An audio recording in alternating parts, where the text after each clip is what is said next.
Bangalore will be a dead city. It's already a dead city. Air ಕಂಡೀಷನಲ್ಲಿ ಮಕ್ಕಳು ಮಲ್ಗೋಕ್ಕೆ ಸಾಧ್ಯನೇ ಇಲ್ಲ, ವಯಸ್ಸಾದವರಿಗೆ ಕಷ್ಟ.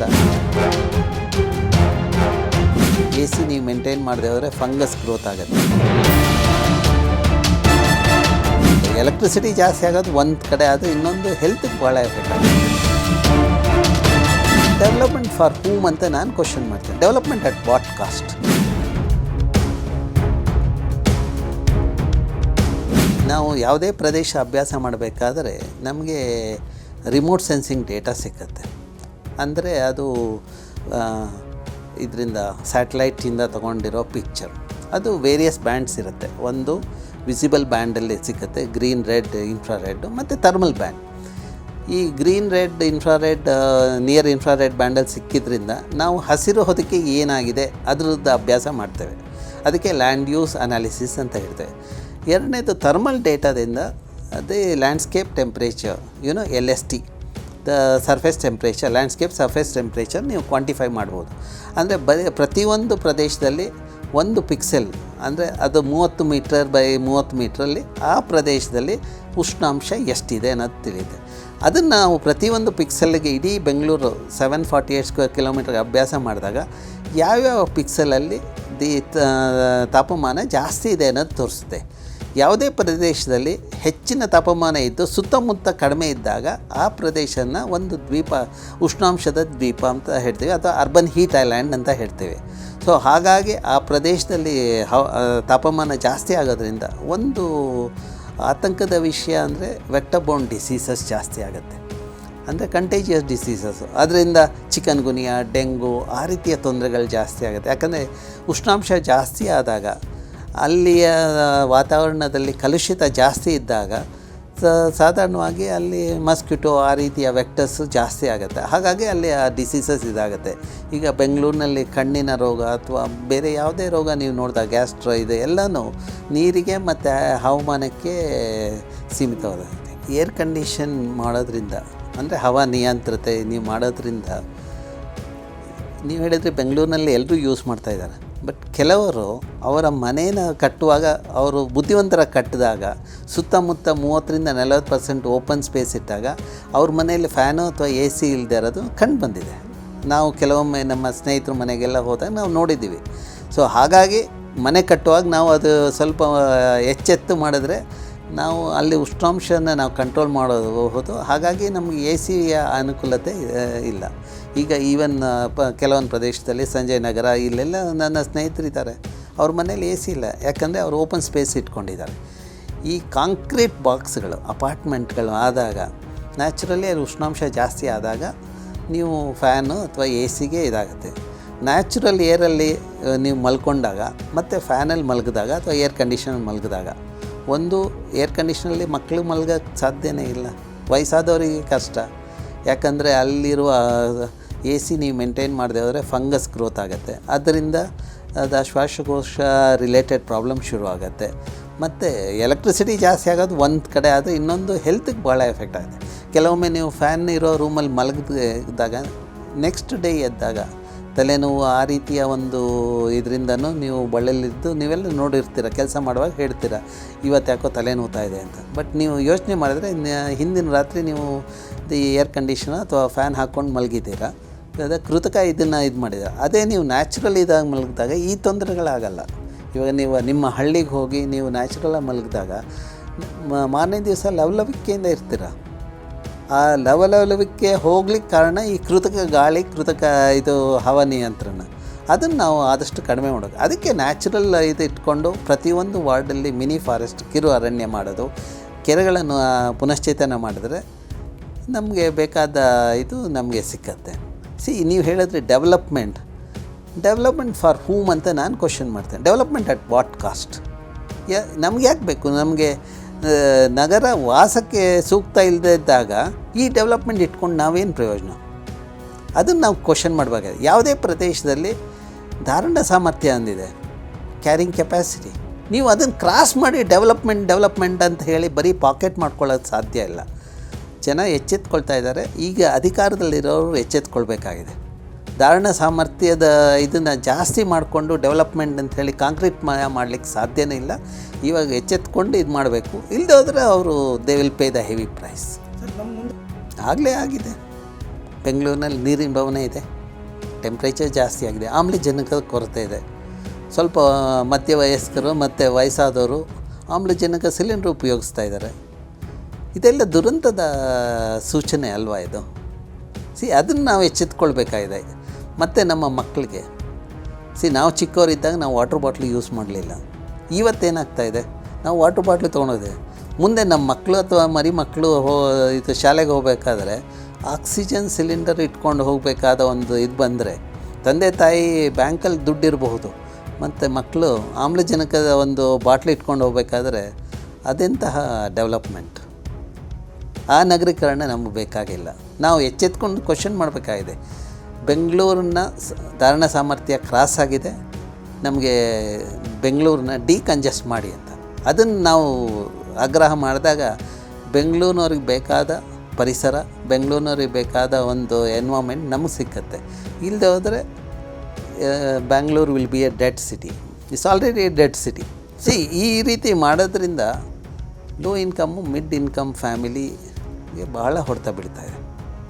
ಯಾವುದೇ ರೀತಿ ಹೆಲ್ತ್ ಇಶ್ಯೂ ನೋಡಿದಾಗ ಅವರು ಮನೆ ಮಕ್ಕಳನ್ನ ಅಥವಾ ಅವರ ಹಿರಿಯರನ್ನು ಡಾಕ್ಟರ್ ಹತ್ರ ಕರ್ಕೊಂಡೋದಾಗ 500ರಿಂದ 2,000 ರೂಪಾಯಿ ಅವ್ರು ಖರ್ಚು ಮಾಡಬೇಕಾದಾಗ ತಿಂಗ್ಳಿಗೆ ಬರೋ 16,000ದಲ್ಲಿ ಅಥವಾ 20,000ದಲ್ಲಿ ಅದು ಯಾವ ರೀತಿಯ development? The development is for the influential section of the society. That development Bangalore doesn't require. ನಾವು ಚೈನಾದ ಬಗ್ಗೆ ಬಹಳ ಕೆಟ್ಟದಾಗಿ ಮಾತಾಡ್ತೀವಿ. ನಾನು ಚೈನಾದಲ್ಲೂ ಕೆಲಸ ಮಾಡ್ತಾಯಿದ್ದೀನಿ. ಚೈನಾದ ಬೀಜಿಂಗಲ್ಲಿ ಪ್ರದೂಷಣ ಜಾಸ್ತಿ ಆಗಿತ್ತು 8-10 ವರ್ಷದ ಹಿಂದೆ. ಅವರು ಒಂದು ಒಳ್ಳೆ ಕೆಲಸ ಮಾಡಿದ್ರು, ಸ್ಪಾಂಜ್ ಸಿಟಿ ಅಂತ ಮಾಡಿದ್ರು. ಅಂದರೆ ಅವ್ರು ಏನು ಮಾಡಿದ್ರು, ನಗರೀಕರಣದಲ್ಲಿ ವಾಟರ್ ಅರ್ಬನಿಸಮ್ ಇನ್ವಾಲ್ವ್ ಮಾಡಿಕೊಂಡ್ರು. ಅಂದರೆ ಲ್ಯಾಂಡ್ಸ್ಕೇಪನ್ನು ಪೋರಸ್ನೆಸ್ ಜಾಸ್ತಿ ಮಾಡಿದ್ರು. ಆ ಲ್ಯಾಂಡ್ಸ್ಕೇಪಲ್ಲಿ ಪೋರಸ್ ಇದಾದಾಗ, ಅಂದರೆ ಹಸಿರು ಮತ್ತು ಕೆರೆಗಳ ಪುನಶ್ಚೇತನ ಮಾಡಿದಾಗ ಅದಕ್ಕೆ ನೀರು ಹಿಡಿದಿಟ್ಕೊಳ್ಳೋ ಸಾಮರ್ಥ್ಯ ಜಾಸ್ತಿ ಆದಾಗ ನೀರಿನ ಬವಣೆ ಕಡಿಮೆ ಆಗೋದ್ರ ಜೊತೆಗೆ ಅಲ್ಲಿನ ಉಷ್ಣಾಂಶದಲ್ಲೂ ಬಹಳಷ್ಟು ಕಡಿಮೆ ಆಗಿದೆ. ಅದಕ್ಕೆ sponge city is A good example and Beijing is A good example. ನಾವು ಕಲಿಬೇಕಾಗಿದೆ. ಚೈನಾದಲ್ಲಿ ನಾನು ಕೊಟ್ಟ ಸಜೆಷನ್ನು 6 ತಿಂಗಳು ಅಥವಾ 1 ವರ್ಷ ಆದ್ರ ಮೇಲೆ ಚೈನಾಕ್ಕೆ ಹೋದಾಗ ಅಲ್ಲಿ ಕಾರ್ಯಗತ ಆಗಿದೆ. ಬೆಂಗಳೂರಿನ ಅಧಿಕಾರಿಗಳಿಗೆ ಕಳೆದ 30 ವರ್ಷದಿಂದ ಹೇಳ್ತಾ ಇದ್ದೀನಿ, ಅವರಿಗೆ ಹಣ ವ್ಯಯ ಮಾಡೋದು ಮಾತ್ರ ಗೊತ್ತು ಹೊರತು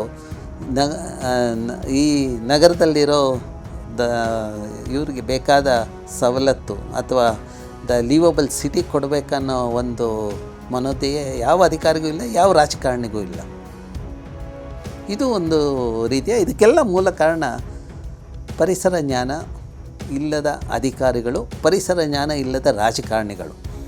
ಬರೀ ಹಣದ ಬಗ್ಗೆ ವ್ಯಾಮೋಹ ಇರುವ ರಾಜಕಾರಣಿಗಳು ಮತ್ತು ಅಧಿಕಾರಿಗಳು ಜಾಸ್ತಿ ಆಗೋದ್ರಿಂದ ಬೆಂಗಳೂರು ಸಾಯ್ತಾ ಇದೆ. ಅಲ್ಲಿರುವ ವಿಜ್ಞಾನಿಗಳಿಗೆ ಮತ್ತು ಅಲ್ಲಿ ಬಂದ ಎಕ್ಸ್ಪರ್ಟ್ಸ್ ಕೊಡೋ ಸಜೆಷನ್ಗೆ ಕಾರ್ಯಗತ ಮಾಡೋ ಒಂದು ಮನೋಭಾವ ಅಲ್ಲಿರುವ ಅಧಿಕಾರಿಗಳಿಗೆ ಮತ್ತು ರಾಜಕಾರಣಿಗಳಿಗಿದೆ.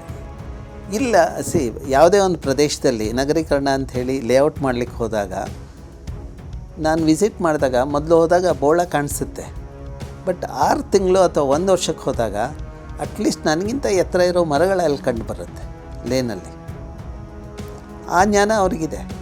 ಆ ರೀತಿ ಮಾಡೋದ್ರೊಂದಿಗೆ ಜನರಿಗೆ ಬೇಕಾಗಿರೋ ವಸತಿನೂ ಅವರು ಇದು ಮಾಡಿದ್ರು, ಜನರಿಗೆ ಬೇಕಾಗಿರೋ ಕೈಗಾರಿಕಾ ಕೇಂದ್ರಗಳೂ ಆಯಿತು, ಮತ್ತು ಜನರಿಗೆ ಬೇಕಾಗಿರೋ ಆಕ್ಸಿಜನ್ ಆಮ್ಲಜನಕನೂ ಸಿಗ್ತಾಯಿದೆ, ಜನರಿಗೆ ಬೇಕಾಗಿರೋ ನೀರು ಸಿಗ್ತಾಯಿದೆ.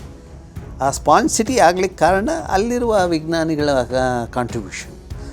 ಅವ್ರು ಮಾಡಿದ ಪ್ರಪೋಸಲ್ಗೆ ನಾವು ಎಸ್ ಅಂತ ಹೇಳಿದಾಗ ನ್ಯಾಚುರಲಿ ಅದನ್ನು ಇಂಪ್ಲಿಮೆಂಟ್ ಮಾಡ್ತಾರೆ. ಸೊ ಇಲ್ಲಿ ಆಗದೇ ಇರೋ ಮೂಲ ಕಾರಣ ಏನು ಅಂದರೆ, ನಾವು ಕ್ಯಾಪಿಟಲಿಸಮ್ ಅಂತ ಹೇಳ್ತೀವಲ್ಲ, ಇರೋ ರಾಜಕಾರಣಿಗಳಿಗೆಲ್ಲ ಕ್ಯಾಪಿಟಲಿಸಮ್ ಪ್ರಾಬ್ಲಮ್ಮೇ ಇದೆ. ಎಷ್ಟು ದುಂದು ವೆಚ್ಚ ಮಾಡಿದ್ರೆ ಅದರಲ್ಲಿರೋ 50% ಅವ್ರ ಮನೆಗೆ ಹೋಗುತ್ತೆ ಅನ್ನೋ ಒಂದು ಇದ್ರ ಮೇಲೆ ಅವರು ಇದನ್ನು ಮಾಡ್ತಾರೆ. ಇದು unfortunate. Corruption is the root cause of the problem. Corruption is the worst kind of pollution that we have come across. And mismanagement by the politicians and bureaucrats has enhanced the corruption and has contributed to corruption, and which has also led to the more pollution. ಅದಕ್ಕೋಸ್ಕರ ನಾವು Bengalurians we are suffering. Pond city ಅಂದರೆ ನೀರು ಹಿಡಿದಿಟ್ಕೊಳ್ಳುವ ಸಾಮರ್ಥ್ಯ ಆ ಭೂಮಿಲಿ ಜಾಸ್ತಿ ಆಗೋದು, ಅದಕ್ಕೆ ಸ್ಪಾಂಜ್ ಸಿಟಿ ಅಂತೆ. ನೀರು ಹಿಡಿದಿಟ್ಕೊಳ್ಬೇಕಾದ್ರೆ ನೀರು ಹೀರೋ ಸಾಮರ್ಥ್ಯನೂ ಇರಬೇಕು. ನೀರು ಹೀರಬೇಕಾದ್ರೆ ಯಾವುದೇ ಪ್ರದೇಶದಲ್ಲಿ ಹಸಿರು ಇರಬೇಕು. ಹಸಿರು, ಸ್ಥಳೀಯ ಪ್ರಭೇದ ಹಸಿರು ಮತ್ತು ಅಲ್ಲಿರುವ ಕೆರೆ ಕುಂಟೆಗಳು ಇದು ಸ್ಲೋಪಿ ಏರಿಯಾದಲ್ಲಿ ಕೆರೆ ಕುಂಟೆಗಳಿದ್ದಾಗ ಅಲ್ಲಿ ನೀರು ಹಿಡಿದಿಟ್ಕೊಳ್ಳೋ ಸಾಮರ್ಥ್ಯ ಇದೆ. ಸ್ಥಳೀಯ ಪ್ರಭೇದದ ಸಸ್ಯಗಳು ನಾವು ಭೂಮಿಗೆ ಹೊದಿಸಿದಾಗ ಆ ಬೇರುಗಳು ವಿಭಿನ್ನ ಜೀವವೈವಿಧ್ಯತೆ ಜಾಸ್ತಿ ಇರೋದ್ರಿಂದ ಅಲ್ಲಿ ಸೂಕ್ಷ್ಮಾಣುಗಳು ಜಾಸ್ತಿ ಇರುತ್ತೆ. ಆ ಸೂಕ್ಷ್ಮಾಣುಗಳು ಜಾಸ್ತಿ ಇರೋದ್ರಿಂದ ಅವು ಕೆಲಸ ಜಾಸ್ತಿ ಮಾಡಿದಾಗ ಆ ಪ್ರದೇಶದಲ್ಲಿ ನೀರು ಹೀರೋ ಸಾಮರ್ಥ್ಯ ಜಾಸ್ತಿ ಆಗುತ್ತೆ. ನಾವು ಇಂಗ್ಲೀಷಲ್ಲಿ ಪೋರೋಸಿಟಿ ಅಂತೀವಿ, ಪರ್ಮಿಯಬಿಲಿಟಿ ಇದೆ. ಆ ಪೋರೋಸಿಟಿ ಪರ್ಮಿಯಬಿಲಿಟಿ ಜಾಸ್ತಿ ಆದಾಗ ನೀರು ಹಿಂಗುತ್ತೆ. ನೀರು ಹಿಂಗಿದಾಗ ಫಸ್ಟ್ ಅಂತರ್ಜಲ ವೃದ್ಧಿ ಆಗುತ್ತೆ, ನೆಕ್ಸ್ಟು ವ್ಯಾಡೋ ಝೋನು ಜಾಸ್ತಿ ಆಗುತ್ತೆ. ಹಾಗಾಗಿ ಮಳೆಗಾಲದಲ್ಲಿ ನೀರು ಶೇಖರಣೆ ಅಲ್ಲಿ ಆಗುತ್ತೆ. ಹಾಗಾಗಿ ಅಲ್ಲಿ ನೀರು ಶೇಖರಣೆ ಆದಾಗ 4 ತಿಂಗಳು ಮಳೆ ಬಂದಾಗ ಸಾಕಷ್ಟು ನೀರು ಶೇಖರಣೆ ಆದಾಗ ಮಳೆ ಆದ್ರ ಮೇಲೆ ಮಿಕ್ಕಿದ 8 ತಿಂಗಳಲ್ಲಿ ಇಲ್ಲಿ ಶೇಖರಣೆ ಆದ ನೀರು ಕೆರೆ ಕುಂಟೆ ಮತ್ತು ನದಿಗಳಿಗೆ ಬರುತ್ತೆ. ಹಾಗಾಗಿ ವರ್ಷವಿಡೀ ನೀರು ಸಿಕ್ಕತ್ತೆ. ಆ ನೀರನ್ನು ಹಿಡಿದಿಟ್ಕೊಳ್ಳೋ ಸಾಮರ್ಥ್ಯ ಆ ಭೂತಾಯಿಗೆ ನಾವು ಇದು ಮಾಡಿಕೊಟ್ಟಾಗ ಅದಕ್ಕೆ ಆ ಪ್ರದೇಶಕ್ಕೆ ಸ್ಪಾಂಜ್ ಸಿಟಿ ಅಥವಾ ಸ್ಪಾಂಜ್ ರೀಜನ್ ಅಂತ ನಾವು ಕರಿತೇವೆ. ಅದನ್ನು ಮಾಡಬೇಕು. ಅದಕ್ಕೆ ನಮ್ಮ ಅಧಿಕಾರಿಗಳು, ಪರಿಸರ ಜ್ಞಾನ ಇಲ್ಲದ ಅಯೋಗ್ಯರು ಅದ್ರ ಬಗ್ಗೆ ಸ್ವಲ್ಪ ಒತ್ತು ಕೊಟ್ಟು ಅದನ್ನು ಮುಂದೆ ಮಾಡಬೇಕು. ಬೆಂಗಳೂರು ವಾಸ ಮಾಡಲಿಕ್ಕೆ ಸೂಕ್ತವಾದ ನಗರ ಮಾಡಿಕೊಡೋದು ಈಗಿನ ಅಧಿಕಾರಿಗಳು, ರಾಜಕಾರಣಿಗಳ ಕರ್ತವ್ಯ. ಬೆಂಗಳೂರಿಗೆ ಟನಲ್ ರೋಡ್ ಬೇಕಾಗಿಲ್ಲ, ಬೆಂಗಳೂರಿಗೆ ಕಾಂಕ್ರೀಟ್ ರೋಡ್ ಬೇಕಾಗಿಲ್ಲ. ಬೆಂಗಳೂರಿಗೆ ಇನ್ನು ಮುಂದೆ ನಮ್ಮ ಕೈಗಾರಿಕೆ ಬೆಂಗಳೂರಿಗೆ ಬೇಕಾಗಿರೋದು Bangalore has to be livable city. ಒಂದು ಹೀಟ್ ವೇವ್ ಜಾಸ್ತಿ ಆದಾಗ ನ್ಯಾಚುರಲಿ ನಿಮ್ಮ ವರ್ಕಿಂಗ್ ಎಫಿಷಿಯನ್ಸಿ ಕಡಿಮೆ ಆಗುತ್ತೆ.